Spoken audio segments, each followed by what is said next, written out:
Hello friends, welcome to Unnati Academy. This is Ranjit. आज मैं दूसरा लेक्चर प्रस्तुत करने के लिए जा रहा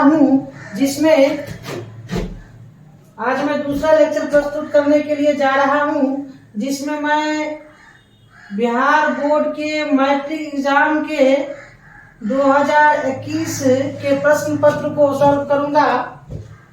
पहले के लेक्चर में मैंने 1 से 50 तक के ऑब्जेक्टिव क्वेश्चन की व्याख्या प्रस्तुत कर रखा है, उसे आप लोग देखिएगा। उसके बाद आज मैं क्वेश्चन नंबर 51 से 100 तक की व्याख्या प्रस्तुत करूंगा। धैर्य धारण करके इसको देखिएगा, निश्चित रूप से आपको लाभ मिलेगा इससे। तो आइए 51 नंबर का क्वेश्चन क्या कहता है जरा सा देखते हैं। कहता है, यदि कोण P डिग्री त्रिज्या और वृत्त के त्रिज्य खंड का कोण हो तो त्रिज्य खंड का क्षेत्रफल होगा। अब जरा सा देखिए इसको कैसे बनाना है। सबसे पहले तो आप जान लीजिए त्रिज्य खंड क्या होता है। ये आपका वृत्त हो गया और ये वृत्त के सेंटर हो गया। दो त्रिज्या, एक लघु चाप, ये देख रहे हैं लघु चाप, ये त्रिज्या आर हुआ, आर ये, और ये लघु चाप हो गया। तो इसके बीच का जो क्षेत्र होता है उसको त्रिज्य खंड कहते हैं। क्या कहते हैं बच्चों? त्रिज्य खंड कहते हैं। और इस लघु चाप के द्वारा केंद्र पर जो बनाया गया कोण होता है, मान लो P डिग्री कोण यहाँ पे बोला बनाया गया है, तो उसको बोलते हैं, इसको क्या बोलते हैं? त्रिज्या खंड का कोण बोलते हैं, त्रिज्य खंड का कोण बोलते हैं इसको। तो इसका क्षेत्रफल बराबर होता है बच्चों, त्रिज्य खंड का क्षेत्रफल बराबर होता है, त्रिज्य खंड का क्षेत्रफल बराबर होता है थीटा बटे 360 डिग्री गुना पाई आर स्क्वायर। अब देखिए आर यहाँ पे त्रिज्या होती है, थीटा त्रिज्य खंड का कोण होता है, अब पाई जानते हैं उसका वैल्यू 22/7। ये आपका फॉर्मूला हो गया। त्रिज्य खंड का क्षेत्रफल बराबर होता है थीटा बटे 360 डिग्री गुना पाई आर स्क्वायर। अब यहाँ पर आपको थीटा का मान P डिग्री दिया है, तो सिंपल सी बात है, तो ये थीटा जब आप P रख दीजिए तो क्या हो जाएगा? P अपॉन 360 डिग्री गुना पाई आर स्क्वायर। तो ये देखिए किस ऑप्शन में, ये जिस ऑप्शन में है वही आंसर होगा। यहाँ पे देखिए P बटे 360 डिग्री गुना पाई आर स्क्वायर इस ऑप्शन में, तो ये आपका आंसर हो गया।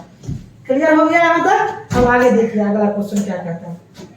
अगला क्वेश्चन कहता है 52 नंबर में कि किसी त्रिभुज के दो कोणों का योग तीसरे कोण के बराबर है। यदि कहता है कि इसको कैसे बनाएंगे।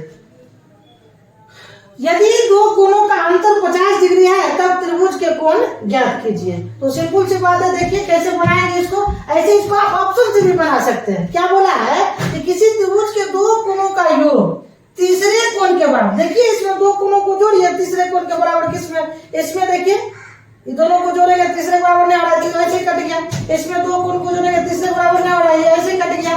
अब ये दोनों ऑप्शन है, इसमें भी दोनों कोण को जोड़ते हैं तो तीसरा कोण के बराबर हो रहा है, और इसमें भी दो कोण को जोड़ते हैं तीसरा कोण के बराबर हो रहा है। ये दोनों ऑप्शन में से कौन आ रहा है उसको देखेंगे। लेकिन यहाँ पर देखिए एक और कंडीशन हमको दिया है, यदि दोनों कोणों का अंतर 50 डिग्री, यहाँ जो हम दो कोणों का अंतर करते हैं तो 0 डिग्री आ जाता है, लेकिन इसमें अंतर करते हैं दो कोण का तो 50 डिग्री आ रहा है। तो ये ऑप्शन जो है दोनों ही कंडीशन को फुलफिल कर रहा है, इसलिए इसका आंसर ये हो जाएगा। आप ये सर ऐसे तो ऑप्शन से आप बताएं, है ना, जरा सा व्याख्या करके बताइए। तो लीजिए व्याख्या करके भी मैं बता दे रहा हूँ आपको। मान लीजिए आपका ये एक त्रिभुज हो गया, त्रिभुज ABC।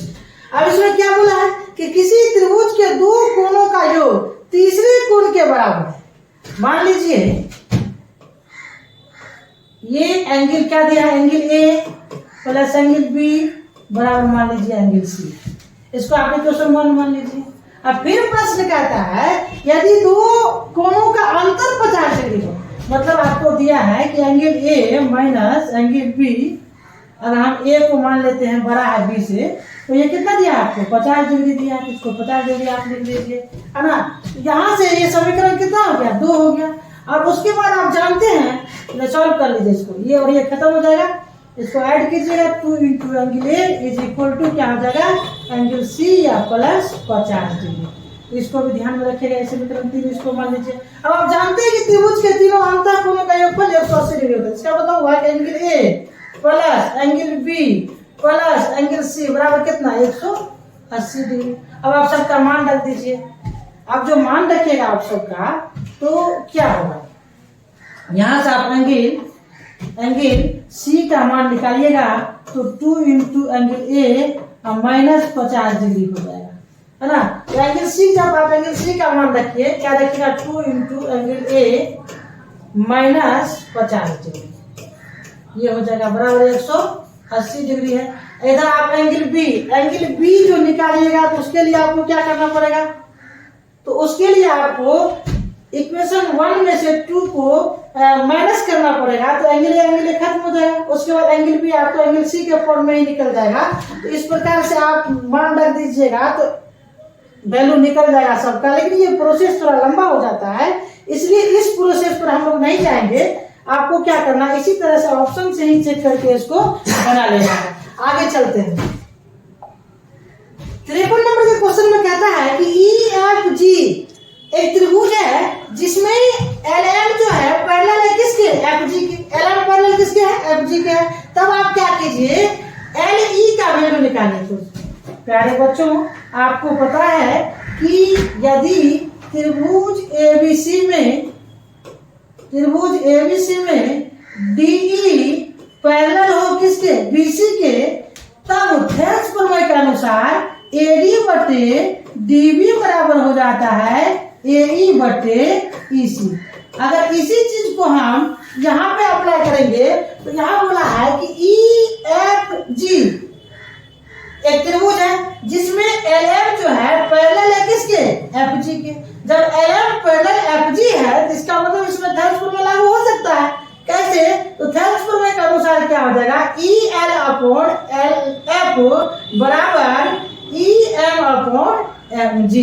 तो आप थेल्स प्रमेय पे लागू कीजिएगा तो क्या होगा EL upon LF is equal to EM upon MG।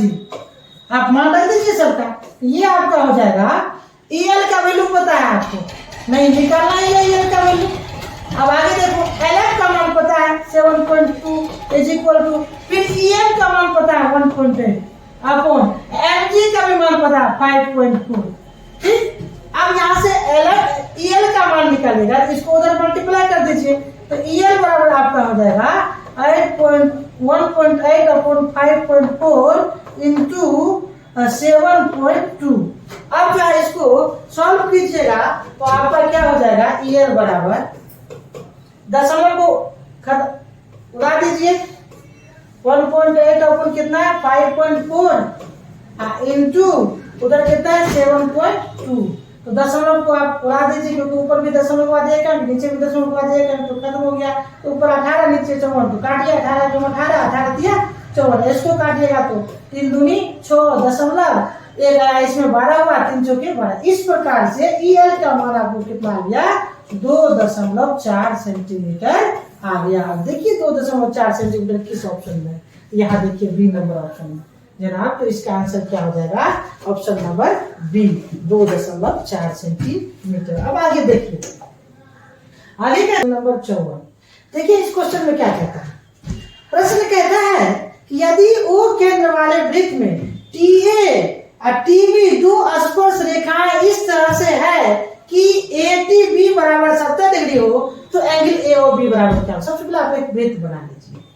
ये आपका मान लीजिए एक वृत्त है, इसके बाहर एक बिंदु T स्थित है, ये वृत्त का केंद्र O है।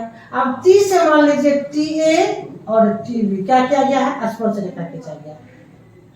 ये वृत्त की त्रिज्या मान लीजिए हो गए TA और TB स्पर्श रेखा खींचा गया। ठीक, अब आगे देखिए कहता है एंगल ATB बराबर 70 डिग्री। देखिए AT अब B मतलब ये पूरे कोण कितना दिया है 70 डिग्री दिया है।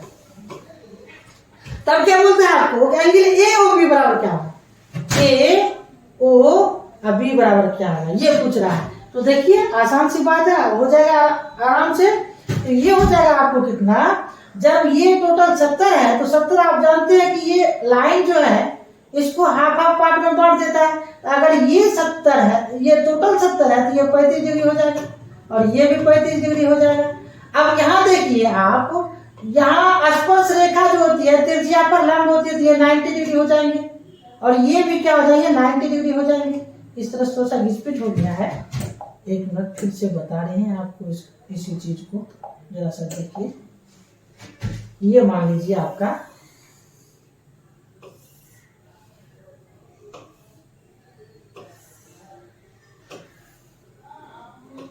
ये ए हो गया, ये टी, ये बी, ये ओ के अंदर हो गया आपका। ठीक, यहाँ टोटल कोण कितना दे दिया है 70 डिग्री। कितना दे दिया है 70 डिग्री। आप जानते हैं कि स्पर्श रेखा त्रिज्या पर लंब होती है, तो यहाँ 90 डिग्री हो जाएगा। यहाँ उसी प्रकार से स्पर्श रेखा ये त्रिज्या दोनों के बीच 90 डिग्री हो जाएगा, क्योंकि स्पर्श रेखा त्रिज्या पर लंब होती है। अब देखिए ये एक चतुर्भुज बन रहा है, ये कौन कहता है हमको निकालने के लिए, ए ओ बी, ठीक ना, ए ओ बी ये कहता है निकालने के लिए। तो ये एक चतुर्भुज बन रहा है, ए ओ बी टी सब चतुर्भुज बन रहा है और चतुर्भुज के चारों अंतर कोणों का योगफल 360 डिग्री होता है। तो उसमें से आप देखिए दो कोण मिला के 90 90 180 हो ही गया। अब बचा बाकी के दो कोण, तो ये बाकी के दो कोण मिला करके भी 180 डिग्री होगा, क्योंकि चतुर्भुज के चारों अंतर कोणों का योगफल 360 डिग्री होता है। तो ये आपका हो जाएगा angle A T B plus angle A O B बराबर 90 डिग्री, क्योंकि चतुर्भुज के चारों अंतर ये और ये कोण तीनों और ये कोण चारों कोण मिला के चारों कोणों का योगफल 360 डिग्री होगा, जिसमें से दो कोण का मिला के 180 हो ही गया, तो बाकी के दो कोणों का योगफल 180 डिग्री होगा। यहाँ पर 180 डिग्री होगा, ठीक ना। तो उसमें से एक कोण आपको 70 डिग्री दे दिया, दूसरा कहता है निकालने के लिए, आप आसानी से निकाल सकते हैं 180 डिग्री माइनस 70 डिग्री। अब घटा लीजिए 0, 8 में 7 का 1 और ये 110 डिग्री हो गया आपका। तो देखिए किस ऑप्शन में 110 डिग्री, ऑप्शन नंबर बी इसका आंसर हो जाएगा। तो ध्यान में रखिएगा स्पर्श रेखा जो होती है त्रिज्या पर क्या होती है लंब होती है, तो इसलिए ये 90 डिग्री, ये भी 90 डिग्री और चतुर्भुज के चारों अंतर कोणों का योगफल 360 डिग्री होता है। तो दो कोणों का योगफल 180 हो ही गया, तो बाकी के दो कोणों का योगफल 180 होगा, तो उसमें से 170 दिया हुआ है, तो बाकी दूसरा 110 होगा, स्वाभाविक है। इसलिए आपका इसका आंसर ये हो जाएगा। अब आगे देखिए, कहते हैं किसी वृत्त के व्यास के दोनों सिरों से खींची गई स्पर्श रेखा हमेशा होती है, समांतर होती है, लंबवत होती है, प्रतिच्छेदी रेखा होती है, क्या होती है वो कह रहा है। अब जैसे देखिए ये आपका वृत्त हो गया है ना, और यहाँ किसकी बात की जा रही है, व्यास के सिरों की बात। व्यास के किसको बोलते हैं, तो वृत्त की वो जीवा जो केंद्र से होकर गुजरती है उसी को तो व्यास कहते हैं। ये आपका व्यास हो गया, ये आपका व्यास का मान लीजिए केंद्र ओ है, ये व्यास का एक सिरा ए, दूसरा सिरा मान लीजिए बी है। इस प्रकार व्यास आपका ए और बी हो गया। अब कहता है कि इस पर स्पर्श रेखा खींची जा रही है, एक स्पर्श रेखा खींच दी है इस पर और एक स्पर्श रेखा नीचे में इस सिरा पर खींची जा रही है। तब कहता है ये रेखा L1 मान लीजिए, इसको L2 मान लीजिए, कहता है ये दोनों रेखा आपस में क्या होगी, तो आप खुद ही देख लीजिए। आप जानते हैं कि स्पर्श रेखा जो होती है त्रिज्या पर लंब होती है, यहाँ पर 90 डिग्री कोण बनेगा। इधर में देखिए स्पर्श रेखा त्रिज्या पर लंब होती है, यहाँ भी 90 डिग्री कोण बनेगा। तो आप देखो जब जो लाइन हो उसको कोई तीसरी रेखा काटे है ना, और एकांतर अंतर कोणों का योग आपस में बराबर हो जाए, तो निश्चय ये दोनों लाइन क्या हो जाते हैं, पैरेलल हो जाते हैं। इसका मतलब L1 पैरेलल हो जाएगा किसके, L2 के। अब इस आधार पर आप देख लीजिए क्या समांतर हो गए दोनों रेखाएं, तो समांतर किस ऑप्शन में दिया हुआ, ए नंबर ऑप्शन में दिया हुआ, तो ये आपका इसका आंसर हो गया। अब आगे देखिए क्या कहता है, आगे कहता है कि यदि L पैरेलल M हो तब A का मान ज्ञात कीजिए, यानी इस A का वैल्यू कहता है आपको निकालने के लिए। तो अब देखिए अभी भी थोड़ी देर पहले मैंने आपको बताया कि जब दो लाइन पैरेलल हो और उसको कोई तीसरी रेखा काटे तो संगत कोण आपस में बराबर होता है। ये कोण इसके बराबर हो जाता है और इसी प्रकार से ये कोण इसके बराबर हो जाता है, फिर ये कोण इसके बराबर हो जाता है, फिर ये कोण इसके बराबर हो जाता है। ये संगत कोण के नाते ये जो है आपस में बराबर होता है, यानी कि संगत कोणों का युग्म आपस में बराबर होता है। कब, जब दो पैरेलल लाइन को कोई तीसरी रेखा काटती है तब, कोई तीसरी रेखा काटती है तब। अब उसी प्रकार से ये दोनों लाइन पैर जाएगी पैरेलल है, ऐसे कोई तीसरी रेखा काट रही है, तो इसका मतलब है कि ये कोण और ये कोण आपस में बराबर होगा, इस नाते से तो संगत कोण युग्म से बराबर होगा। देखिए उसको बराबर कर लीजिए, 3a प्लस 60 डिग्री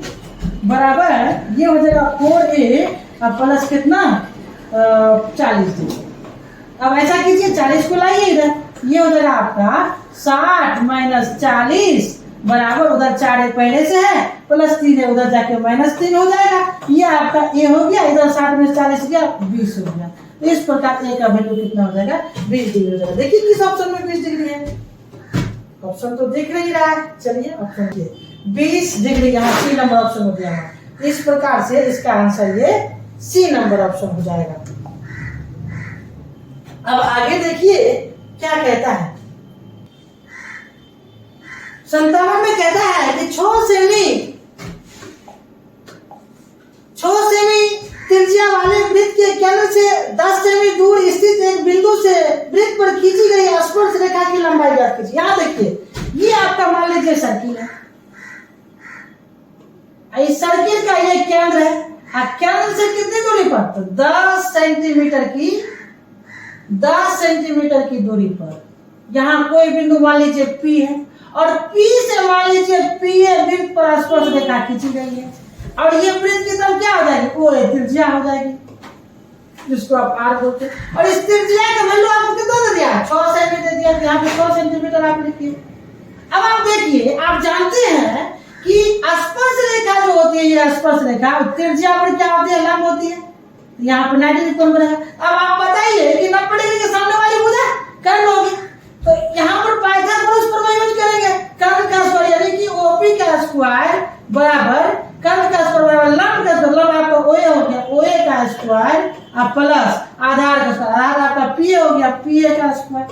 इस प्रकार आप देख रहे हैं कि OB आपको 10 दिया तो 10 का स्क्वायर ही हो गया, इधर आपका OA कितना दिया है 6 सेंटीमीटर दिया, 6 का स्क्वायर हो गया प्लस ये PA स्क्वायर जो कि स्पर्श रेखा, इसी का वैल्यू आपको निकालना है। अब आप देखिए कि 10 का पावर 2 में इसको 2 गुना कीजिएगा तो 10 गुना 10 100 हो जाएगा, ये पावर 2 में इसको 2 गुना कीजिएगा तो 6 गुना 2 36 हो जाएगा इक्वल टू PA स्क्वायर। अब इसको इधर लाइएगा तो 100 माइनस 36 बराबर क्या हो जाएगा, PA स्क्वायर हो जाएगा। तो अब आप देखिए 100 में से 36 का कितना बचा, तो 100 में से 36 जब आप घटाइएगा तो आपका कितना बचेगा, 64 बच जाएगा। 64 बराबर क्या हो जाएगा, PA स्क्वायर। अब यहाँ से PA का मान निकलेगा तो रूट ओवर कितना हो जाएगा, 64 का बराबर 8। इस प्रकार से स्पर्श रेखा की लंबाई कितना हो गई, 8 सेंटीमीटर। देखिए कितना 8 सेंटीमीटर है, तो ये आपका बी नंबर ऑप्शन इसका हो गया। तो ध्यान में रखिएगा ये बात। आगे देखिए क्या कहता है, आगे कहता है कि 58 में कह रहा है कि 2 cos 37 डिग्री बटे sin 53 डिग्री बराबर क्या होगा। इसको देखिए कैसे बनाते हैं, बहुत आसान सा क्वेश्चन है। 2 cos 37 डिग्री बटे sin 53 डिग्री बराबर क्या होगा पूछा। आप ये दोनों में से किसी एक को चेंज कर दीजिए, सिंपल सी है, नीचे वाले को ही चेंज कर देते हैं। तो 2 cos 37 डिग्री आप इसको जो चेंज कीजिएगा तो देखिए ऊपर में क्या एंगल 37 डिग्री है, आप देखिए कि 90 डिग्री में से कितना घटाएं कि 53 डिग्री आ जाए। पहले इसी को घटा के देखेंगे, यहाँ से आपको साइन 90 डिग्री माइनस 37 डिग्री घटा के देखते हैं, 90 में 37 का देख लीजिए 53 आ जाता है।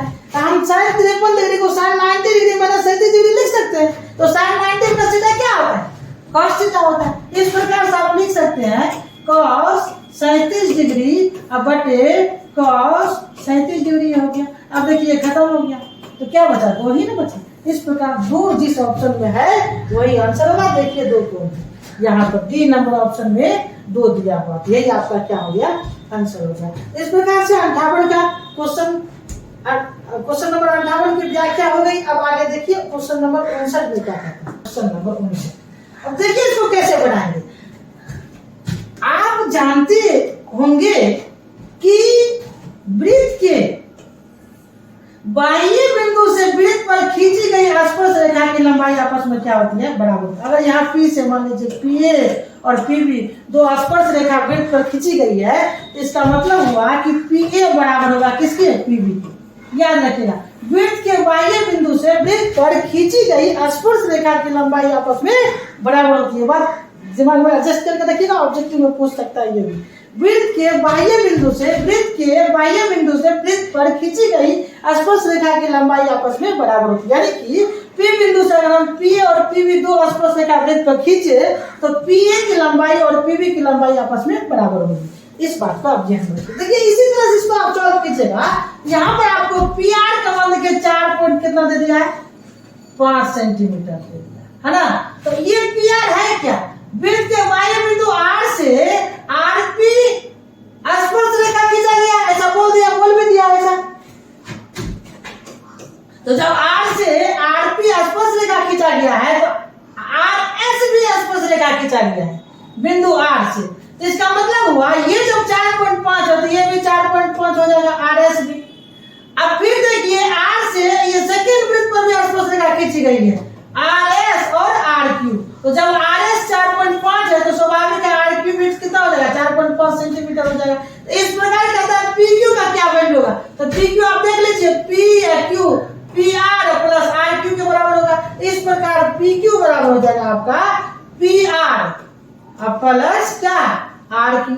तो PR भी 4.5 दिया है और RQ भी 4.5 दिया, तो 4.5 9 हो गया। तो 9 सेंटीमीटर देखिए जिस ऑप्शन में है वो आपका आंसर हो जाएगा। ये हो गया आंसर आपका बी नंबर। तो ध्यान में रखिएगा, वृत्त के बाह्य बिंदु से वृत्त पर खींची गई स्पर्श रेखाओं की लंबाई समान होती है। इसी कॉन्सेप्ट का इस्तेमाल करके मैंने इस प्रॉब्लम की व्याख्या किया है, इस प्रॉब्लम को सॉल्व किया है। अब आगे देखिए क्या कहता है। आगे 60 नंबर क्वेश्चन का देखिए, आपका 60 नंबर क्वेश्चन हो गया। ये कहता है कि निम्नलिखित में कौन सा सेक 60 डिग्री के बराबर होता है। फर्स्ट लेक्चर मैंने प्रस्तुत किया था, आपको बता रखा था फर्स्ट लेक्चर में कि सेक 60 डिग्री की ना बात हो रही है। इसको हम ऐसे लिख सकते हैं, सेक 90 डिग्री माइनस 30 डिग्री। भाई 90 में से 30 जाएगा तो 60 बच जाएगा। लिख सकते हैं कि नहीं लिख सकते, एकदम लिख सकते हैं इसको इस तरह से। तो सेक 90 माइनस थीटा बड़ा होता है कोसेक थीटा। क्या होता है, कोसेक थीटा होता है।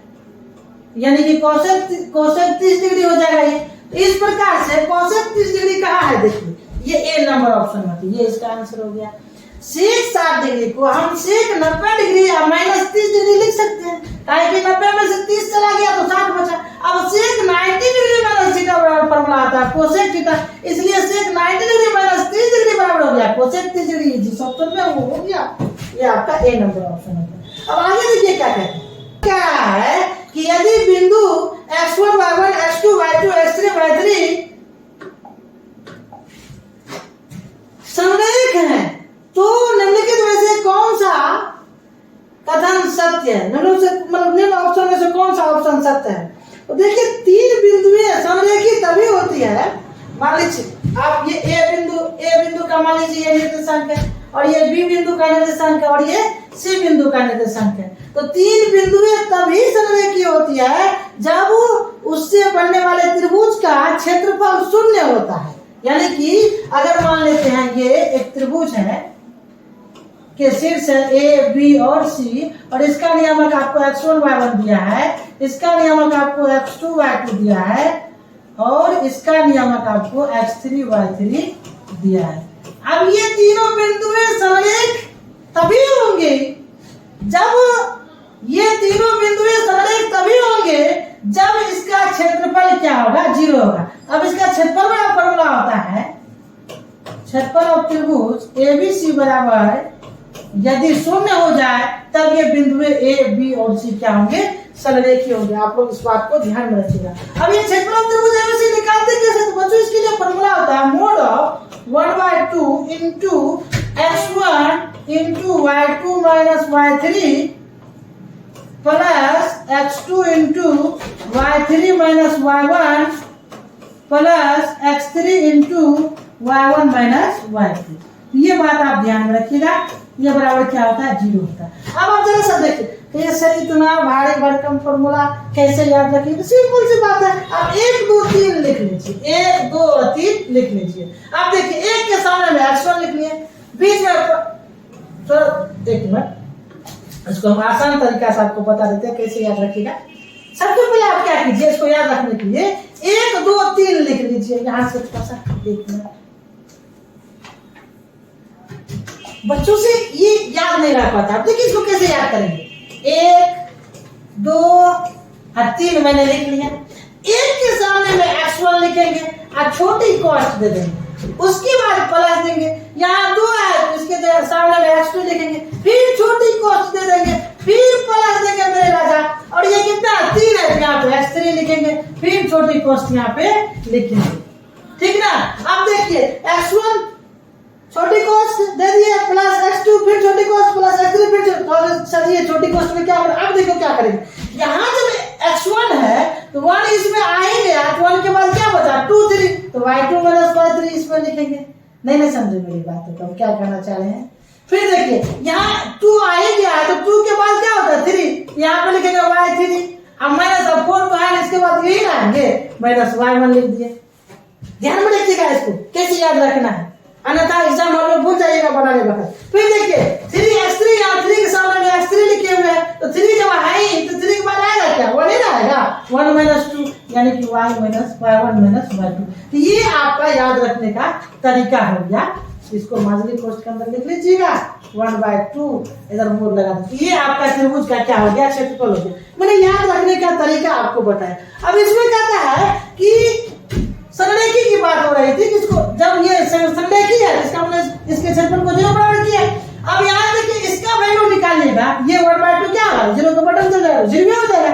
यहाँ से आपका ये जो फॉर्मूला होगा, जिस ऑप्शन में देखो दिया हुआ वही आपका आंसर हो जाएगा। इस ऑप्शन में दिया हुआ है, देखिए फर्स्ट ऑप्शन में दिया हुआ है x1 × y2 − y3 plus x2 × y3 − y1 plus x3 × y1 − y2 बराबर 0। डायरेक्ट 1/2 इसके बटन में जाएगा तो 0/1/2 तो 0 ही होगा। इस तरह से ए नंबर इसका ऑप्शन हो जाएगा। तो इसमें सबसे बड़ी बात आपको क्या ध्यान में रखना है कि इस फॉर्मूला को याद कैसे रखेंगे, जिसका अभी मैंने ट्रिक बताया, इसको आप अपने माइंड में एडजस्ट करके रखिएगा। अब आगे देखिए क्या कहता है।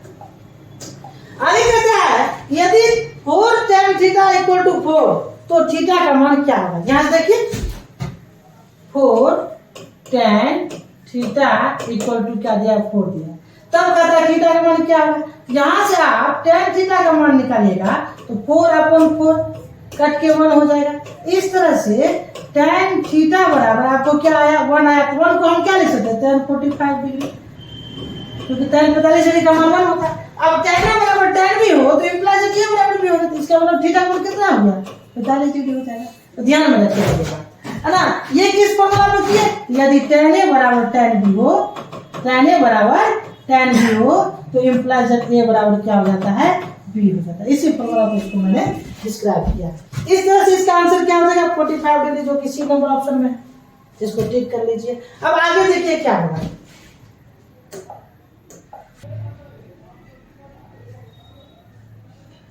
इसमें कहता है आपको कि कोसेक थीटा बराबर 17/8 तो tan थीटा का मान क्या होगा। तो आप जानते हैं भली भांति कि कोसेक थीटा बराबर क्या दिया है, 17/8, और ये होता है किसके बराबर, तो कर्ण बटे लंब के बराबर होता है। याद रखिएगा ये फॉर्मूला होता है, कोसेक थीटा बराबर कर्ण बटे लंब, क्योंकि साइन बराबर होता है लंब बटे कर्ण, और साइन का उल्टा कोसेक होता है, कोसेक थीटा हो जाएगा कर्ण बटे लंब। तो यहाँ से कर्ण का वैल्यू 17 है, लंब का वैल्यू 8 है। तो अगर हम आधार निकाल ले तो tan का वैल्यू आराम से निकल जाएगा। तो आधार कैसे निकालेंगे, तो आधार बराबर फॉर्मूला होता है आपका √/, कर्ण का स्क्वायर माइनस लंब का स्क्वायर। तो ये हो जाएगा आपका √/, कर्ण कितना दिया है, 17 दिया है, 17 का स्क्वायर, और माइनस लंब कितना दिया है, तो लंब 8 दिया, 8 का स्क्वायर हो जाएगा। आगे हो जाएगा आपका, आगे हो जाएगा 17 17 289, और माइनस 8 64 हो जाएगा। ये मतलब 8 को 8 से पावर दो, इसको 2 बार मल्टीप्लाई कीजिएगा, 8 को 8 64 हो जाएगा। अब इसको घटाइए, 9 में से 4 गया 5, 8 में 6 गया 2, और ये 2, ये 225 क्या होता है, 15 को 15 से मल्टीप्लाई कीजिएगा तो 225 आ जाएगा। तो ये आपका हो जाएगा कितना, ये हो जाएगा आपका इसका 15।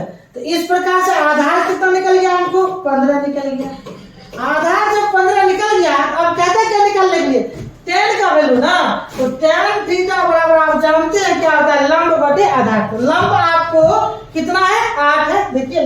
ये 8 हुआ ना, ये 17 का हो गया। तो लंब बता रहा हूँ, tan थीटा बराबर लंब बटे आधार। अब यहाँ पे देखिए लंब कितना दिया आपको, लंब दिया यहाँ पे 8 दिया है, जिसके जब 8 लिखिए, आधार आप निकाल चुके हैं 15, ये 15। इस प्रकार 8/15 आपका हो जाएगा। तो देखिए 8/15 भाई किधर है, ये 8/15 देख लीजिए, बी नंबर ऑप्शन में। यही आपका क्या हो गया, आंसर हो गया। अब आगे देखिए क्या कहता है, एक घड़ी के मिनट वाली सुई द्वारा 60 मिनट में बनाया गया। बहुत आसान क्वेश्चन, इससे अलग क्वेश्चन कोई हो ही नहीं सकता। ये आपका मिनट वाली सुई है ना, यहाँ से मान लीजिए घूमना शुरू किया, घूम के फिर यहीं पे आ गया, तो क्या हो गया, पॉइंट के चारों तरफ अपन 360 डिग्री होता है। बच्चों इसका ऑप्शन डी नंबर हो जाएगा। ध्यान में रखिएगा इसको। आगे देखिए क्या कहता है, कहता है sec 45 डिग्री -2 बराबर क्या हो, यही ना कह रहा है। अब देखिए इसको कैसे बनाते। आप जानते हैं कि cos का उल्टा sec होता है। अब cos 45 डिग्री का मान क्या होता है, cos 45 का मान 1/√2 होता है। इसका उल्टा sec होता है, तो sec 45 डिग्री का मान क्या हो जाएगा, √2/1 हो जाएगा, यानी कि √2 हो जाएगा। तो अब जब sec 45 डिग्री का मान √2 होता है, तो यहाँ पर तो sec स्क्वायर दिया है, इसका मतलब √2 का स्क्वायर लिखेंगे। अब माइनस है, ये वाला माइनस, ये माइनस यहाँ लिखते, फिर 2 है तो 2 दिए। अब ये क्या हो जाएगा, पावर 2 है तो इसको 2 गुना करेंगे, या ऐसे स्क्वायर रूट खत्म हो जाएगा, 2 बचा, 2 में 2 कट के कितना हो गया, 0 हो गया। इस प्रकार देखो किस ऑप्शन में 0 तो भाई बी नंबर ऑप्शन में 0, इसका आंसर ये बी नंबर ऑप्शन हो जाएगा। इस तरह से 66 नंबर क्वेश्चन हम लोगों ने सॉल्व कर लिया। अब आगे कहता है, दो न्याय संगत सिक्के उछाले जाते हैं, तो दो चीज आने की प्रयत्न कीजिए। अब 2 सिक्का को जब आप उछालिएगा तो क्या क्या घटनाएं हो सकती है, जरा सब वो देखिए। हो सकता है कि दोनों हेड हेड आ जाए, हो सकता है दोनों टेल टेल आ जाए, हो सकता है वो हेड आवे दूसरा टेल आवे, और हो सकता है वो टेल आवे दूसरा हेड आवे। ये 4 घटना पॉसिबल है जब हम 2 सिक्का को उछालेंगे। अब यहाँ पर कहता है 2 चित आवे, मतलब दोनों पर चित ही आवे, इसका मतलब दोनों पर चित ही आवे। इस ऐसी घटना तो एक ही हुआ, तो ए ई के अनुकूल घटनाओं की संख्या यहाँ पर 1 है और टोटल घटनाओं की संख्या 4 है, तो P बराबर होता है NE/NS। आप जानते हो बोले पाठ, P बराबर क्या होता है, NE/NS। तो ये हो जाएगा आपका कितना, NE यहाँ पर कितना है, 1 है, क्योंकि E के अनुकूल घटनाओं की संख्या मात्र 1 है। यहाँ पर दोनों चिताने की बात कर रहा है, क्योंकि ये आपका 1 हो गया, बटे NS टोटल घटनाओं की संख्या कितना है, 4 है, तो 1/4। इसका आंसर 1/4 हो जाएगा। देखो किस ऑप्शन में दिया है, यहाँ पे डी नंबर ऑप्शन है, ये इसका आंसर हो गया। ठीक, आगे देखिए, आगे कहता है 2 × 1 - sin स्क्वायर ए बटे cos स्क्वायर ए बराबर क्या होगा। कितना आसान क्वेश्चन दिया है, देखिए एकदम बिल्कुल हलवा। 2 × आप जानते हो 1 - sin स्क्वायर ए बराबर क्या होता है, cos स्क्वायर ए होता है। अब बटे नीचे फिर देखिए cos स्क्वायर ए दिया हुआ है। अब देखिए ये और ये कट जाएगा, क्या बचा, 2 बचा, तो 2 कहाँ, देखिए सी नंबर ऑप्शन में, ये आपका आंसर हो गया। अब 69 नंबर में कहता है 2 पासे एक साथ उछाले जाते हैं, दोनों पर एक ही संख्या आने की प्रवृत्ति क्या है। बच्चों 2 पासा जब एक साथ उछाला जाएगा तो कुल घटनाओं की संख्या 36 हो जाएगी। जैसे देखिए इसको कैसे बनाएंगे, श्रीमान जी बहुत प्यारा सा क्वेश्चन है।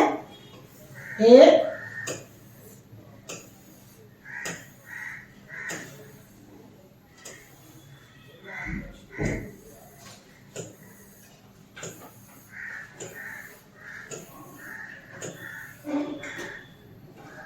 ये मान लीजिए फर्स्ट पासा का अंक दर्शा रहे हैं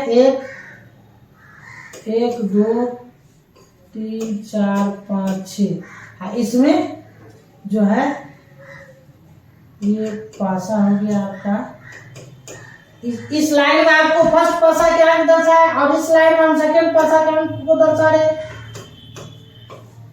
ये हो गया आपका। अब देखिए क्या क्या इसमें होगा, 1 इस बॉक्स में 1 2 1 3 1 4 1 5 1 6, ये हो जाएगा आपको 2 1 2 2 2 3 2 4 2 5 2 6। श्रीमान जी हो जाएगा 3 1 3 2 3 3 3 4 3 5 3 6 है ना। ये हो जाएगा आपका 4 1 4 2 4 3 4 4 4 5 4 6। आगे हो जाएगा आपका 5 1 5 2 5 3 5 4 5 5 5 6। आगे हो जाएगा 6 1 6 2 6 3 6 4 6 5 और ये 6 6। इस तरह से आप गिनती कर लीजिए। एक लाइन में 6 घटना, 6 6 12 6 18 6 24 34 6 36। तो कुल NH का मान आपको कितना हो गया? 36 हो गया। यानी कि कुल घटनाओं की संख्या 36। अब P बराबर होता है, देखिए फॉर्मूला P बराबर होता है, P का मतलब E के अनुकूल घटनाओं की प्रायिकता। तो P बराबर फॉर्मूला होता है NE बटे NS। यहाँ पर NE आपका E के अनुकूल घटनाओं की संख्या है और NS जो है वो कुल घटनाओं की संख्या। इसमें आपसे पूछा गया कि दो न्याय संगत सिक्के उछाले जाते हैं तो ये वाला तो हो गया, नीचे वाला यहाँ 69 नंबर हम लोग बनाए हैं। दो पासे एक साथ उछाले जाते हैं तो दोनों पर एक ही संख्या आने की प्रयत्न। आप देखिए इसमें एक ही संख्या आने की बात की जा रही है, तो जरा सा देखिए एक ही संख्या देखिए, इसमें एक ही संख्या है 1 1, फिर यहाँ देखिए 2 2 है, इसमें फिर देखिए 3 3 है, फिर इसमें देखिए 4 4 है, इसमें 5 5 है, इसमें 6 6। ये 6 ऐसी घटना है जिसमें दोनों पासा के सतह पर सेम अंक आ रहा है। इसका मतलब ई के अनुकूल घटनाओं की संख्या कितना हो गई? 6 हो गई। देखिए एनी का मान 6 हो गई। अब टोटल घटनाओं की संख्या 36 है। NS का जब आप 36 लिखिएगा तो अब काटिएगा इसको तो 1/6, यानी कि इसका आंसर 1/6 हो जाएगा। देखिए किस ऑप्शन में 1/6 ऑप्शन तो दिख नहीं रहा है, इसको ऊपर कर रहे हैं फिर बताते हैं आपको कितना क्वेश्चन था। 69 देखिए आप सी नंबर ऑप्शन में 1/6 दिया हुआ है। तो जनाब ये आपका आंसर हो गया 1/6। ध्यान में रखिएगा 1 कितना 6 हो गया इसका आंसर। अब आगे देखिए 90 डिग्री हो तो sine theta minus cos theta बराबर क्या होगा? तो सिंपल सी बात है। अब देखिए थीटा जब आप 90 डिग्री रख दीजिए तो sine 90 degree minus cos 90 degree. तो आप जानते हैं साइन 90 डिग्री का मान 1 होता है माइनस, और कॉस 90 डिग्री का मान 0 होता है। तो आप एक में से 0 गया, एक बच गया। एक देखिए किस ऑप्शन में? बी नंबर ऑप्शन ये हो गया आपका, है ना। आगे फिर देखिए कहता 45 और 60 का मोसो क्या हो जाएगा? तो मोसो निकालने के लिए आप यूक्लिड विभाजन प्रमेयिका के द्वारा जब आप निकालिएगा तो इस तरह से आप निकाल सकते हैं। 60 को डिवाइड कीजिए 45, एक बार लगाइए 45 हुआ, माइनस कीजिए तो ये कितना हो जाएगा? 15 आएगा शेष पर। अब इसको फिर भाजक बनाइए, इसको भाज्य बना लीजिए, फिर लगाइए 3 बार में लग जाएगा 45। ये आपका शेष क्या होगा? 0 हो गया। तो यहाँ इस जगह पर आने के बाद शेष क्या हो गया? 0 हो गया। इसका मतलब ये जो भाजक है 15, यही क्या होगा? आपका 900 हो जाएगा। तो देखिए 15 ये नंबर आपका आंसर हो गया। आगे देखिए कहता है बहुपद इसका घात क्या होगा? बहुपद y² माइनस 6y प्लस 8 का घात क्या होगा? याद रखिएगा ये बहुपद आपका चर y में बहुपद है। क्या ये चर y में बहुपद है? ये आपका चर y में बहुपद है, इसको आप ध्यान में रखिएगा। ये चर y में बहुपद है आपका दिया गया, तो y का जो मैक्सिमम पावर होगा वही इस बहुपद का घात होगा। यहाँ पर देखिए y का पावर 2 है, यहाँ पर y का पावर 1 है, यहाँ y नहीं है तो y का पावर 0 है। तो 0 1 2 में कौन बड़ा है? 2 बड़ा है। इसका मतलब y का मैक्सिमम पावर यहाँ 2 है। इसका मतलब ये बहुपद 2 घात वाला बहुपद हो गया, यानी कि A नंबर इसका आंसर हो जाएगा। फिर अब आगे देखिए क्या होता है, क्या कहता है। देखिए इसमें कहता है कि 0.7 का रैंकिंग इज इक्वल टू कितना होगा? तो आप देखिए इसको कैसे बनाएं। आप मान लीजिए कि x बराबर है 0.7 का रैंकिंग। इसको आप कैसे लिख सकते हैं? रैंकिंग का मतलब 7 की बार पुनरावृत्ति होगी तो 7 7 7 7 7 ये x का वैल्यू होगा। अब इसको हम इसको समीकरण 1 मान लीजिए। इसमें हम क्या करते हैं, दशमलव के बाद देखिए कितने अंक ऐसे हैं जो रैंकिंग में, जिसके ऊपर रैंकिंग है। एक ही अंक ऐसा है दशमलव के बाद जिसके ऊपर रैंकिंग है, तो 1 पर 1 0, यानी कि 10 से दोनों और मल्टीप्लाई कीजिए, दोनों और आप क्या कीजिए 10 से गुना कीजिए, 10 से गुना करने पर इधर 10x हो जाएगा जी, इधर दशमलव इधर हो जाएगा, तो ये हो जाएगा आपको क्या 7.777 तो चलता रहेगा। अब उधर 2 - 1 कीजिए, अब तो 2 में से 1 को घटाइएगा, इधर क्या होगा 10x में से 1x चला जाएगा, 9x बचेगा। अब उस और हो जाएगा आपको दशमलव, उधर सब तो 777 बार उसकी पुनरावृत्ति हो रही है, उधर तो सब 0 हो जाएगा, इधर दशमलव इधर तो घटाइएगा, तो 7 में से 0 गया 7 हुआ। इस प्रकार आप लिख सकते हैं x बराबर 7/9। ये देखिए किस ऑप्शन में, ये ए नंबर ऑप्शन इसका आंसर हो गया। बच्चों आगे देखते हैं कि fx बराबर इतना आपको दे दिया, कहते हैं f1 निकालने की। f1 कैसे निकालेगा, तो जहां x है वहां आप 1 रख दीजिए, यहाँ 1 रखिएगा तो f ये 1 हो जाएगा, बराबर है बराबर दे दिए।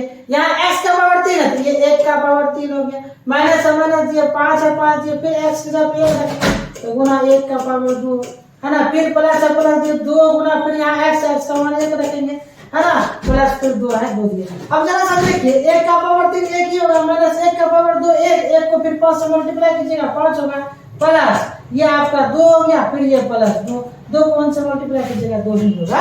आप देखिए 2 2 4 1 5 तीनों का चिन्ह सेम है, छूट जाएगा, प्लस 5 हो गया ये आपका माइनस 5 हुआ, कट के क्या हो जाएगा 0 हो जाएगा। देखिए किस ऑप्शन में 0 है, तो ए नंबर ऑप्शन इसका हो गया। अब आगे देखिए यहाँ कहता है π/3 क्या है, आप जानते हैं कि पाई एक ऑपरिमेय संख्या है, ध्यान रखिएगा, पाई क्या है कि अपरिमेय संख्या है, तो एक अपरिमेय संख्या हो और एक परिमेय संख्या, 3 यहाँ पर परिमेय संख्या, तो दोनों का गुणनफल भागफल योग जोड़ सब क्या होगा अपरिमेय संख्या। मान लीजिए यहाँ पे इसको लिख लीजिएगा, नोट कर लीजिएगा, यदि ए एक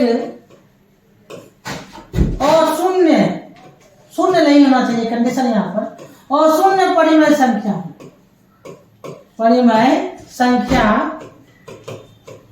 हो एवं बी एक अपरिमेय संख्या हो, तो एक नंबर में a प्लस बी, 2 नंबर में a माइनस बी, 3 नंबर में a गुना बी, 4 नंबर में a बटे बी, ये सब अपरिमेय संख्या होगा। याद रखिएगा ये सब क्या होगा अपरिमेय संख्या होगी, याद रखना होगा है ना।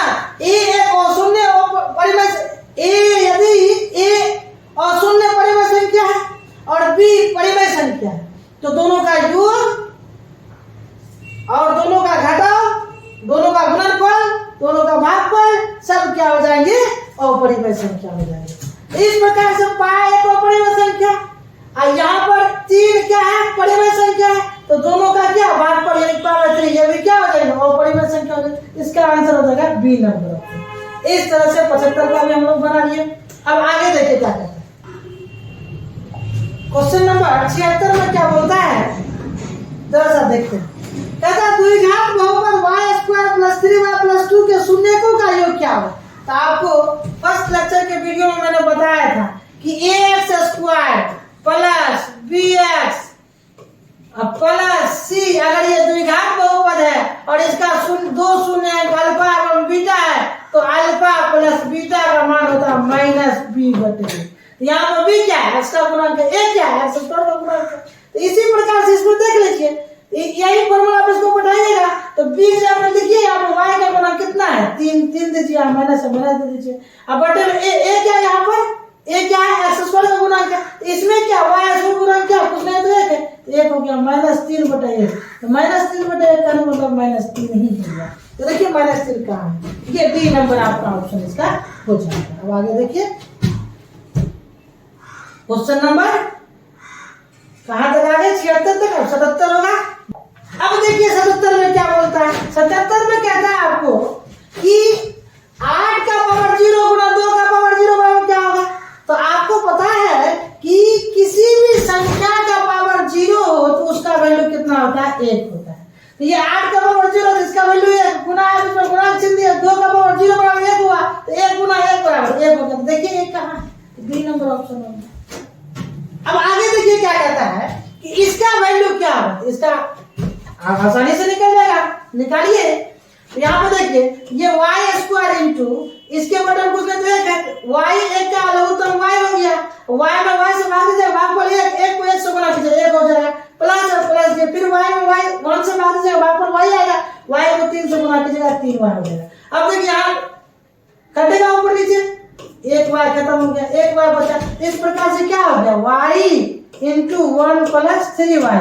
इसको जब आप मल्टीप्लाई कीजिएगा तो y प्लस 3y स्क्वायर हो जाएगा। तो देखिए ये कहाँ है? y plus 3y square.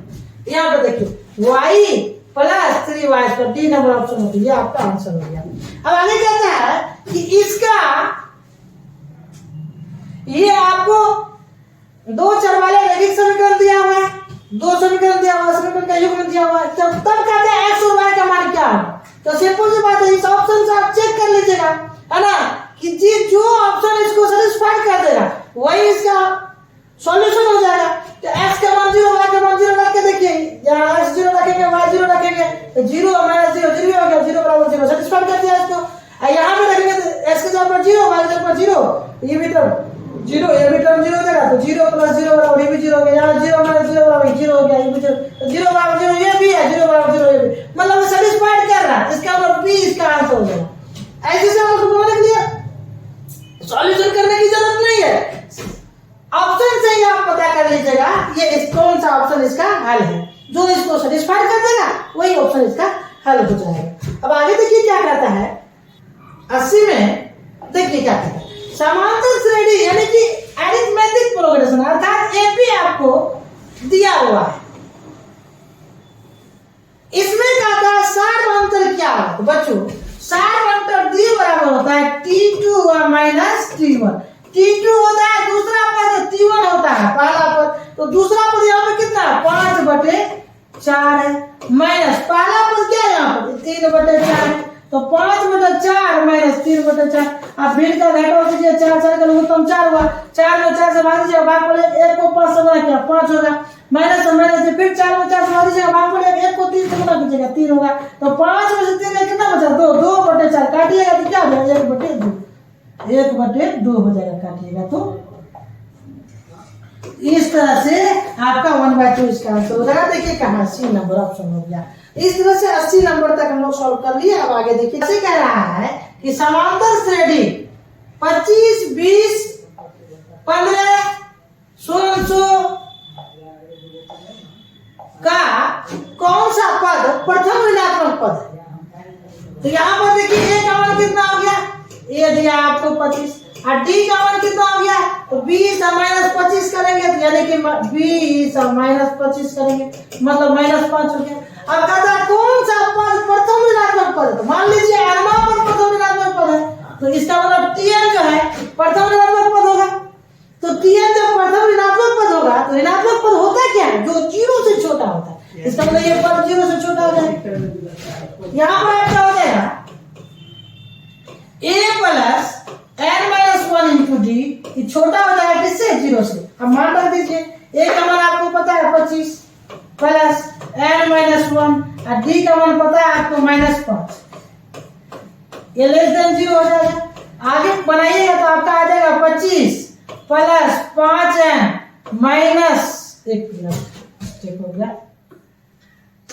अब देखिए माइनस को प्लस से मल्टीप्लाई कीजिएगा तो माइनस हो जाएगा, ये हो गया आपका -5n हो जाएगा। फिर ये माइनस को माइनस से मल्टीप्लाई कीजिएगा प्लस हो जाएगा, ये 5 हो गया बराबर लेस देन क्या हो गया? 0। अब आगे देखिए 25 और 5 30 हो गया, 30 माइनस 5n लेस देन क्या हो जाएगा? 0। अब 5n को उधर ले जाइए, इस प्रकार आपको 30 लेस देन हो जाएगा आपको 5n। यहां से आप n का मान निकालिएगा तो 5 इसके बटे में आ जाएगा, तो 30/5 लेस देन 6 हो जाएगा।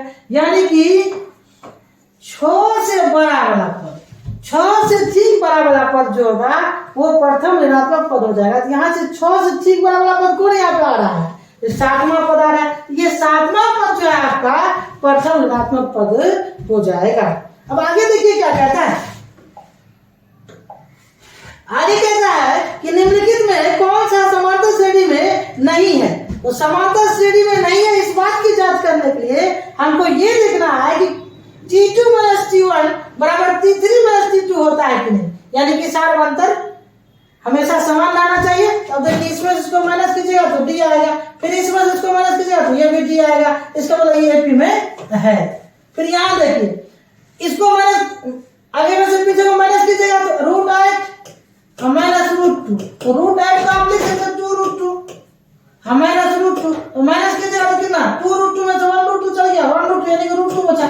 देखिए उतना सेम आ रहा है,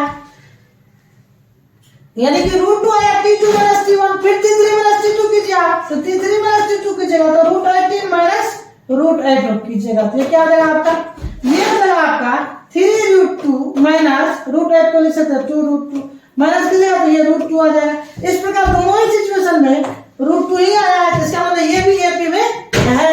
अब इसको जांच करते हैं, ये भी एपी में हो जाएगा। ये वाला टर्म जो है इसी प्रकार से इसको जांच कीजिएगा T2 - T1 और T3 - T2, ये भी इक्वल आएगा जैसे इस दोनों में आया।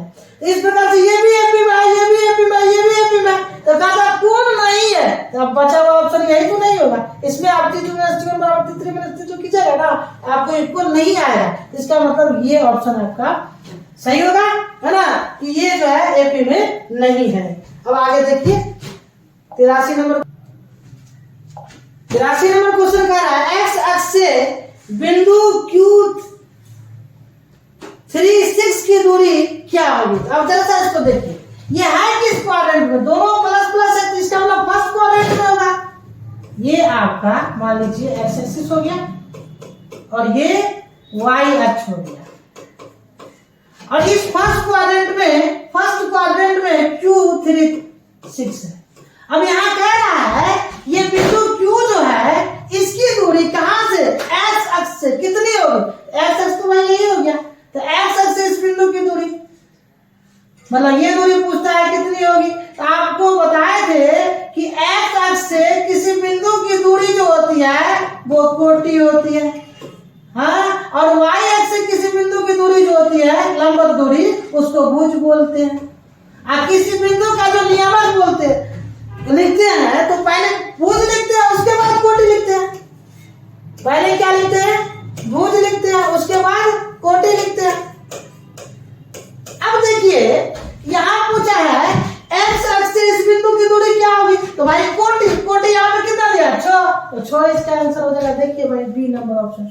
अगर इसी में आपसे ये पूछ देता कि बिंदु Q36 की वाई एक्स से दूरी क्या होगी, तो वाई एक्स तो ये है भाई, तो वाई एक्स से इसकी दूरी हो जाएगी 3, है ना।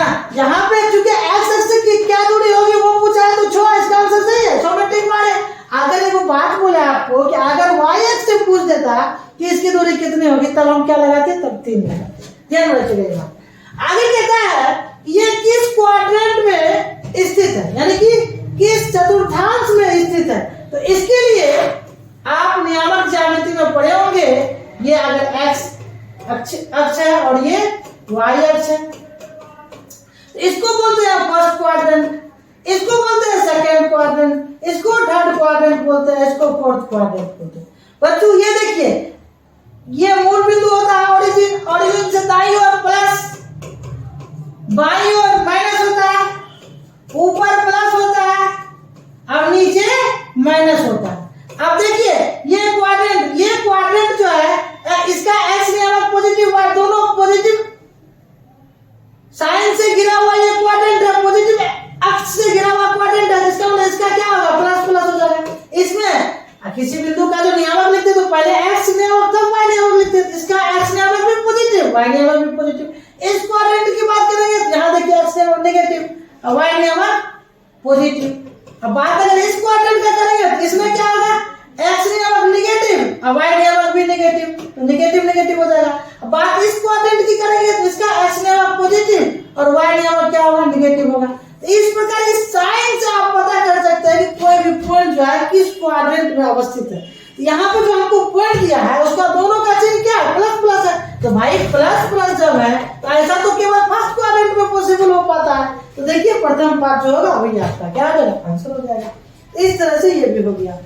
अब आप आगे देखिए, बिंदुओं A3-4 B12 को मिलाने वाली रेखाखंड के मध्य बिंदु का नियामक क्या होता है? तो मध्य बिंदु का नियामक बराबर होता है, मान लीजिए P अगर मध्य बिंदु है तो इसका नियामक हो जाएगा क्या, x1 प्लस x2 बाय 2 और y1 plus y2 bye 2।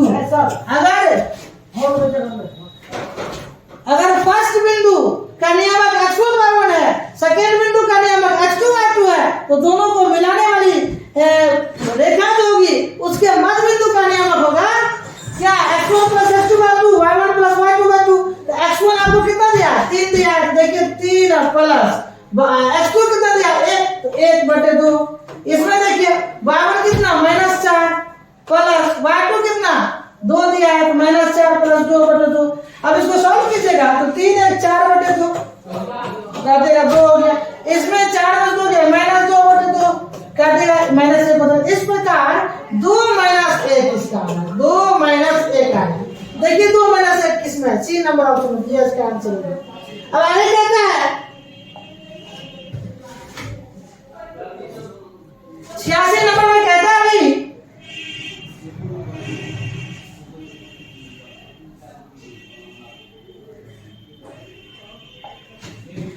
86 number में कहता है आपका कि मूल बिंदु से बिंदु P minus A minus B की दूरी क्या होगी। देखिए अगर ये मूल बिंदु है, मान लीजिए O जिसका नियामक 0 0 होता है, तो इससे दूर मान लीजिए P एक बिंदु है जिसका नियामक XY, तो O से लेकर P तक की दूरी जो होती है वो होता है √, इसी के नियामक का स्क्वायर, x² प्लस y²। अब यहाँ पर चूंकि x का मान यहाँ पर माइनस से दिया है, y का मान माइनस में दिया हुआ है, ये हो जाएगा आपका √(-a का स्क्वायर प्लस -b का स्क्वायर, यानी कि ये हो जाएगा आपका √(a² प्लस b²। इस तरह से इसका क्या आंसर हो जाएगा, √(a² प्लस b²। देखिए किस ऑप्शन में है, ए नंबर ऑप्शन में, ये आपका हो गया। अब कहता है यदि बिंदु K2 -3 -4 7 -5 संरेख हो तो K का क्या मान हो। तो थोड़ी देर पहले मैंने आपको बताया था कि संरेख होने के लिए क्षेत्रफल ऑफ त्रिभुज ABC बराबर क्या होता है, 0 होता है। इसी फॉर्मूला पे इसको बनाएंगे।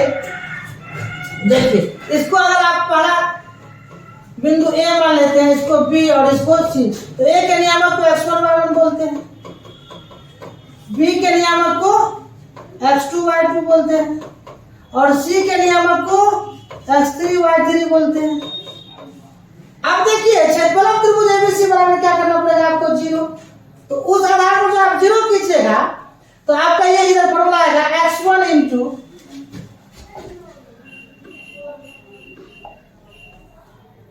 एक्सप्लेन करके ही बना लीजिए। क्षेत्रफल ऑफ त्रिभुज ABC जब आप लिखिएगा तो ये 0 बराबर होता है, क्योंकि बोल दिया ये तीनों बिंदु संरेख ही है। अब क्षेत्रफल ऑफ त्रिभुज ABC होगा क्या फॉर्मूला, अभी थोड़ी देर पहले बताए थे, mod(1/2) into x1 into y2 minus y3 plus x2 into y3 minus y1 plus x3 into y1 minus y2, ये बराबर क्या हो जाएगा, 0 हो जाएगा। अब आप देखिए ये 1/2 इसके बटे में जाएगा तो 0 ही हो जाएगा, ये वाला टर्म मूल रूप से मेरे पास रह जाएगा। अब इसको बनाइएगा कैसे, आगे देखिए कैसे बनाते हैं। x1 की जगह आप ये x1 का मान रख दीजिए, कितना k है, k into y2 minus y3, y2 आपको कितना -4 है और माइनस y3 कितना है, -5 है। फिर बीच में प्लस है, प्लस दिए x2 कितना है आपका -3 है इंटू x2 इंटू क्या y3 माइनस y1, y3 कितना है तो -5 है, माइनस y1 कितना है, y1 आपका 2 है, 2 लिखिए, प्लस x3 फिर दिया हुआ आपको कितना, x3 आपको 7 दिया हुआ, तो 7 इंटू आगे y1 माइनस y2, y1 कितना दिया आपका 2 माइनस y2 क्या दिया आपको -4। तो इस तरह से आप आगे देखिए क्या होता है। आगे हो जाएगा आपका ये बराबर 0 हो जाएगा। k इंटू माइनस और माइनस +5, ये -4 तो +5 में से -4 ये +5 होगा, ये -4 होगा, ये 1 होगा, क्या कि +5 है और -4 ये दोनों आपस में घट जाएगा, 5 में 4 1 हो जाएगा। अब देखिए आगे, यहाँ आगे क्या होगा आपका -5 -2 -7 को -3 से मल्टीप्लाई करोगे तो +21 हो जाएगा। तो ये हो जाएगा आपको +21। अब आगे देखो माइनस माइनस प्लस हो गया 4, ये 2 7 को 4 से गुणा करोगे, ओ सॉरी मिस्टेक हो गया बोलने में, 4 2 6 हुआ, 6 को 7 से आप मल्टीप्लाई करोगे तो 6 7 42 हो जाएगा। ये आपका 42 हो गया। अब ये बराबर क्या हो गया आपका 0 हो गया। अब इसको सॉल्व करोगे तो ये हो जाएगा आपका k प्लस 2 1 3 4 2 6 बराबर 0। यहाँ से आप k का मान निकालोगे तो प्लस तरह से पता जाके माइनस, इस तरह से जनाब आपको k का मान कितना आ जाएगा -63 आ जाएगा। k का मान कितना आ जाएगा -63 आ जाएगा। देखिए सी नंबर ऑप्शन हो जाएगा -63। ठीक, अब आगे देखिए क्या होता है। यदि दो समरूप त्रिभुज के क्षेत्रफलों का अनुपात कितना, तो 25:64 है, तो उसकी संगत भुजाओं के अनुपात क्या होगा। तो बड़ा ही प्यारा सा एक थ्योरम है त्रिभुज चैप्टर में कि दो समरूप त्रिभुज के क्षेत्रफलों का अनुपात उनकी संगत भुजाओं के वर्गों के अनुपात के बराबर होता है। ये बात आप लोग प्रूव किए होंगे त्रिभुज चैप्टर में कि दो समरूप त्रिभुज के क्षेत्रफलों का अनुपात उनकी संगत भुजाओं के वर्गों के अनुपात के बराबर होता है। तो मान लीजिए A1 अनुपात A2 यानी A1/A2 तो बराबर है। मान लीजिए फर्स्ट त्रिभुज की भुजा क्या है स्मॉल a है, और सेकंड त्रिभुज की भुजा संगत भुजा स्मॉल b है, स्मॉल a का स्क्वायर बटा स्मॉल b का स्क्वायर, ये हो जाएगा। अब A1/A2 आपको दे दिया कितना 25 बटे कितना क्या दिया भाई 25/64 दिया हुआ है। ये इसको आप लिख सकते हैं A/B का होल स्क्वायर। अब इसको लेगा रूट चलेगा भाई, तो रूट ओवर कितना 25/64। इधर क्या होगा A/B। अब 25 का वर्गमूल जानते हैं 5 होता है, 64 का 8 होता है, A/B। इस प्रकार आपको A अनुपात B बराबर कितना हो गया 5:8। देखिए भाई 5:8 ये आ रहा आपका सी नंबर ऑप्शन। इस तरह से 88 नंबर का क्वेश्चन हम लोग सॉल्व किए। अब देखिए आगे क्या होता है 89 नंबर क्वेश्चन में क्या कहता है। देखिए 89 नंबर क्वेश्चन क्या कहता है जरा सा देखते हैं हम लोग। कहता है यदि त्रिभुज के शीर्षों का नियमक दे दिया तो त्रिभुज का परिमाप क्या होगा। जरा सा देखिए ये कैसे बनेगा। ये आपका मान लीजिए एक्स अक्ष है और ये वाई अक्ष है। यहां बोला है त्रिभुज का जो नियामक दिया हमको उसमें से एक नियामक आपको 0 0 दिया। इसका मतलब 0 0 तो मूल बिंदु का नियामक होता है। एक नियामक मान लीजिए वो मूल बिंदु हो गया, इसका नियामक 0 0 हो गया। ठीक, एक का दिया है 0 8 जिसका x नियामक 0 होता है बच्चों, वो y अक्ष पे होता है। तो y अक्ष पर कहां होगा तो मान लो यहाँ पर आ जाएगा। ये आपका मान लो a पॉइंट हो गया, इसका नियामक क्या दिया हमको 0 और 8। तीसरा बिंदु का जो नियामक दिया है उसमें आपको क्या किया है y नियामक को 0 किया है। तो जिस बिंदु का y नियामक 0 होता है वो x अक्ष पर होता है। तो x अक्ष पर मान लो यहाँ होगा b पर, इसका नियामक कितना हुआ 6 और 0। अब इसको मिलाइएगा तो इस तरह से आपको त्रिभुज बनेगा। इस तरह से बच्चों आपको त्रिभुज बन जाएगा। कौन ये हो गया आपका ओ ए, इसको b माने हैं आप, कितना बड़ा आ गया भैया। हाँ ये हो। इस प्रकार से आपको ए ओ बी त्रिभुज हुआ। अब कहता है इस त्रिभुज का परिमाप निकालिए। तो ये लंबाई आपका 8 हुआ और ये लंबाई कितना 6। ये कहाँ पता है, पता होगा तब तो निकलेगा भाई, तो आराम से निकल जाएगा, पता हो जाएगा। ये हो जाएगा आपको देखिए 90 कोण बना तो कर्व हो जाएगा, कर्व रूट ओवर लंबा स्क्वायर प्लस 48 होता है। ये हो जाएगा आपको 8 का स्क्वायर यानी कि 64 और प्लस 6 का स्क्वायर 36। ये हो जाएगा आपको रूट ओवर 100 यानी कि 10 हो जाएगा। अब कहता है इसकी परिमाप यानी कि ये लंबाई कितना हो गया 10। अब कहता है त्रिभुज ए ओ बी का परिमाप तो किसी भी आकृति का जब हम परिमाप निकालते हैं तो उस आकृति में जितनी भी भुजाएं होती है उसको ऐड कर देते हैं। तो एक भुजा आपका 8 है और दूसरी भुजा क्या है 6 है और तीसरी भुजा क्या है 10 है। तो तीनों को ऐड कर दीजिए 10 6 16 8 कितना हो गया 16 8 24 हो गया आपको, ठीक ना। तो देखिए भाई 24 किधर है खोज लीजिए, ये सेकंड ऑप्शन। अब आगे देखिए क्या कहता है, त्रिभुज एबीसी में एबी का स्क्वायर बराबर बीसी स्क्वायर प्लस सी स्क्वायर। तो सिंपल सी बात है ना, आप एक त्रिभुज पहले बना लीजिए। एबी स्क्वायर मतलब इस भुजा के स्क्वायर अन्य दो भुजा के स्क्वायर के योग के बराबर, इसके मतलब निश्चय ही एबी कर्ण होगा।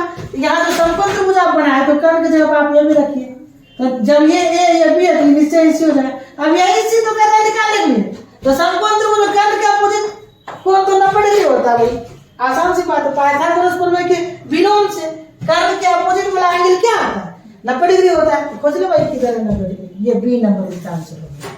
अब आगे देखो क्या कहता है, 144 के अभाज्य गुणनखंड में 2 का घात क्या है, इसका फैक्टर निकाल लीजिए आप। 144 लगाइए 2 से 2 से 14 तो दूरी 4, 2 से लगाइए 36 होगा, 2 से लगाइए 18 हो जाएगा, फिर लगाइए 2 से कितना हो जाएगा 9, फिर 3 से लगाइए 3 हो जाएगा।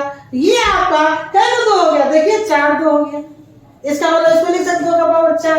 इसका मतलब इसका जो अभाज्य गुणनखंड निकाले उसमें 2 का घात कितना आया 4 आया। खोज ले भाई 4 कहाँ है, ये सी नंबर ऑप्शन हो गया।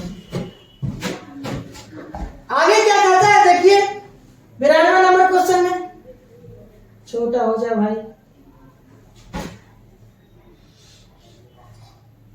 इसमें कहता है निम्नलिखित में से कौन सा अपरिमेय संख्या है। जनाब आप लोग भली बात जानते हैं कि जिसके सिर पर टोपी रह जाता है ना, जिसके सिर पर टोपी रह जाता है वो अपरिमेय संख्या हो जाता है, और जिसके सिर पर टोपी नहीं रहता है वो परिमेय संख्या हो जाती है। इसमें पूछा कौन अपरिमेय संख्या है, तो देखिए इसके सिर के ऊपर टोपी नहीं रहेगा, तो यह सोचिए कैसे नहीं रहेगा, तो देखना 4 का वर्गमूल तो 2 हो जाएगा, ये तो आपका परिमेय संख्या हो गया। इसका मतलब ये ऑप्शन गलत है, यहाँ पूछा हमको अपरिमेय संख्या। फिर इधर आ जाइए, इसका वर्गमूल 4 हो जाएगा, इसका वर्गमूल 5 हो जाएगा, 4 5 9 9 एक परिमेय संख्या, इसके सिर के ऊपर टोपी रहा नहीं, तो ये भी ऑप्शन गलत हो गया। आप 100 का वर्गमूल जानते हैं 10 होता है, इसके सिर के ऊपर भी टोपी नहीं रहा, तो ये भी आपका परिमेय संख्या हो गया। हमको पूछा था कौन अपरिमेय संख्या, जब 3 को परिमेय संख्या है ना हो गया, तब तो ये ऑप्शन निश्चित रूप से क्या होगा अपरिमेय संख्या होगा। इसके सिर के ऊपर देखो टोपी, इसका वर्गमूल नहीं निकलेगा, है ना, निकलेगा भी तो दशमलव में आएगा, इसलिए ये आपका क्या हो जाएगा अपरिमेय संख्या हो जाएगा। यही आपका क्या हो गया आंसर हो गया। आगे कहता है निम्नलिखित में से कौन सा अभाज्य संख्या। अभाज्य संख्या की परिभाषा आप लोग जानते होंगे कि वैसी संख्या जो खुद से विभाजित होती है या नहीं तो 1 से विभाजित होती है, उसके अलावा किसी अन्य संख्या से विभाजित नहीं होती है, उसी को अभाज्य संख्या कहते हैं। तो यहाँ तो देखिए ये 1 और स्वयं के अलावा 13 से विभाजित हो रहा है तो कट गया, ये नहीं होगा अभाज्य संख्या, है ना। इसमें देखिए 3 2 5 1 6 तीनों का जोड़ 6 हो रहा है, 6 3 से विभाजित हो रहा है, इसका टोटल तो भी 3 से विभाजित हो जाएगा, तो 1 और स्वयं के अलावा कोई तीसरी संख्या से विभाजित हो जा रही है, इसका मतलब ये भी अभाज्य संख्या नहीं होगी। इसकी बात करें तो 5 1 6 सबका इस संख्या में उपस्थित अंक का जोड़ 6 होगा, 6 3 से विभाजित है, इसका मतलब पूरी संख्या भी 3 से विभाजित हो जाएगी, इसका मतलब 1 और स्वयं 501 के अलावा तीसरी संख्या 3 से विभाजित हो रही है, ये भी अभाज्य संख्या नहीं होगी। लेकिन इस बंदा की अगर बात कीजिएगा तो ये इसको भाग लगा के देख लीजिए, या तो ये खुद 41 से कटेगा या नहीं तो 1 से कटेगा, उसके अलावा कोई संख्या इसको काटने वाली नहीं है। इसका मतलब यही जो है सी नंबर ऑप्शन 41 यही क्या होगी तो अभाज्य संख्या होगी। इसका आंसर ऑप्शन नंबर सी हो जाएगा। अब आगे देखिए, आइए 94 नंबर पर क्या कहता है, कहता है 2 लगातार संख्याओं का मौसम क्या होगा। बड़ी आसान सी बात है भाई, ये सब क्वेश्चन कहीं बैठने में पूछा जाए, देखो कितना आसान क्वेश्चन पूछा। 2 लगातार संख्याओं का मौसम ले लीजिए, कोई भी 2 लगातार संख्या ले लीजिए, एक ही 2 ले लेते हैं, आप दोनों का मौसम निकालिए, 2 में से डिवाइड कीजिएगा, 1 2 नहीं 2 कट गया, है ना, ये आपका मौसम हो गया। 2 लगातार संख्याओं का मौसम क्या होता है बाबू, 1 होता है, डी नंबर ऑप्शन हो गया। चलिए आगे देखते हैं 95 नंबर क्वेश्चन क्या कहता है। 95 नंबर क्वेश्चन कह रहा है, नीचे आ जाओ भाई, काहे परेशान करते हैं। 95 नंबर क्वेश्चन क्या रहा है, निम्नलिखित में से कौन सा परिमेय संख्या, अच्छा परिमेय संख्या है, इसका मतलब है कि परिमेय तो वही संख्या होगी जिसके सिर पर टोपी नहीं रहेगी। तो देख इसके सिर पर टोपी तो रहेगी, क्योंकि भाई इसका फैक्टर निकालोगे तो क्या आ जाएगा, 4 बाहर आ जाएगा, अंदर में 2 रह जाएगा, ये तो अपरिमेय संख्या होगी। ये तो एक अपरिमेय संख्या भाई, एक परिमेय, तो दोनों का जो अपरिमेय संख्या होती है, ये भी अपरिमेय संख्या, ये भी अपरिमेय संख्या। इसके बाद में 0 0 कट जाएगा, तो अब इसको काटेंगे 10 होगा तो √110, इसका वर्गमूल निकलेगा नहीं, मतलब ये रूट के बाहर नहीं आ पाएगा पूर्ण संख्या में, तो इसका मतलब ये भी क्या अपरिमेय संख्या हो गई। अब इसकी बात अगर मैं करता हूँ, 1 का वर्गमूल 1 और 144 का वर्गमूल 12, इसके सिर के ऊपर तो टोपी नहीं रहा, इसका मतलब ये परिमेय संख्या हो गई, यही इसका आंसर होगा। अब आगे देखिए क्या कहता है, किसी पूर्णांक p के लिए प्रत्येक पूर्णांक का रूप क्या होता है, तो जनाब समपूर्णांक का रूप हो जाएगा 2p। तो सब्जी कैसी हमको बुझाइए। तो देखिए p यहाँ क्या दिया है, पूर्णांक न दिया है, पूर्णांक मतलब क्या, 1 2 3 4 5 कुछ ले सकते हैं, तो रख के देखिए, फिर जब आप 1 रखते तो 2 गुना 1 बराबर 2, देखिए 2 सम संख्या है, अच्छा 2 ही रख के देखिए ना, 2 गुना 2 बराबर 4, देखिए भी सम संख्या है, इसका मतलब इसका रूप हो जाएगा 2p, डी नंबर ऑप्शन इसका हो जाएगा। अब आगे कहता है 97 नंबर क्वेश्चन में, देखिए कैसे बनाते हैं जनाब। इसमें कहता है कि किसका दशमलव प्रसार अशांत होगा।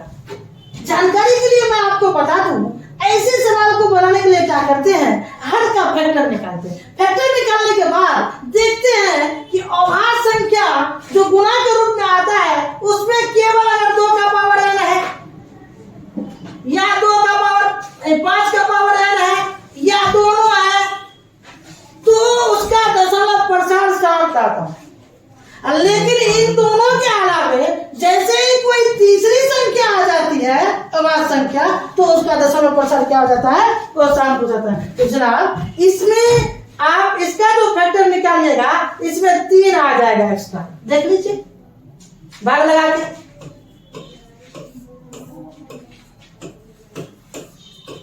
अब ज्यादा निकालने की जरूरत ही नहीं है, 3 आ गई है, तीसरी कोई मतलब यहाँ भी मैंने आपको बताया कि 2 5 2 हो या 5 हो या दोनों हो, तब दशमलव प्रसार शांत।